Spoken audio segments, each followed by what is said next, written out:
तो दोस्तों आज हम पढ़ेंगे क्लास 10 का चैप्टर फायर एंड आइस, जिसे लिखा है रॉबर्ट फ्रॉस्ट ने। इस चैप्टर को पढ़ने के लिए बस एक ही रिक्वायरमेंट है, दिमाग, पर घुटनों में नहीं होना चाहिए।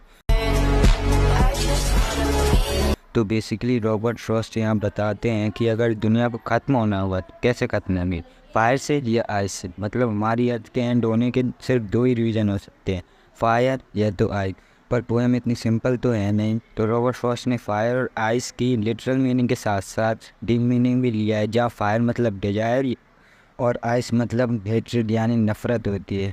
एग्जाम्पल के साथ समझते हैं। तुम्हारे क्लास का वो फेकू फ्रेंड जो कहता है मैं इंडिया का पीएम बनना चाहता हूँ और बन भी जाता है, तो हो गया ना इंडिया बर्बाद।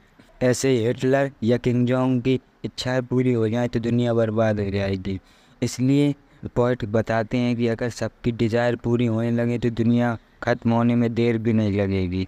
तो अब हम पढ़ेंगे आइस के बारे में। तो पोएट यह बताते हैं कि दुनिया आइस से जमकर भी ख़त्म हो सकती है और आइस की डीप मीनिंग यानी हेट्रेड नफ़रत से भी ख़त्म हो सकती है। एग्जाम्पल के साथ समझते हैं।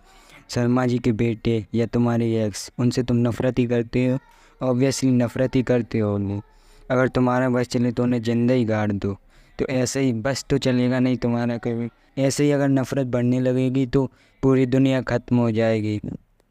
अब पोएट बताते हैं कि अगर वो उन लोगों को सपोर्ट करते हैं जो कहते हैं कि दुनिया फायर से ख़त्म होगी यानी डिजायर इच्छाओं से, लेकिन अगर किसी तरह वो बच जाती है, उसे दूसरी बार ख़त्म होना होगा तो पक्का वो आइस से ही ख़त्म होगी यानी कि नफ़रत से। और यहीं पे चैप्टर हो जाता है ख़त्म।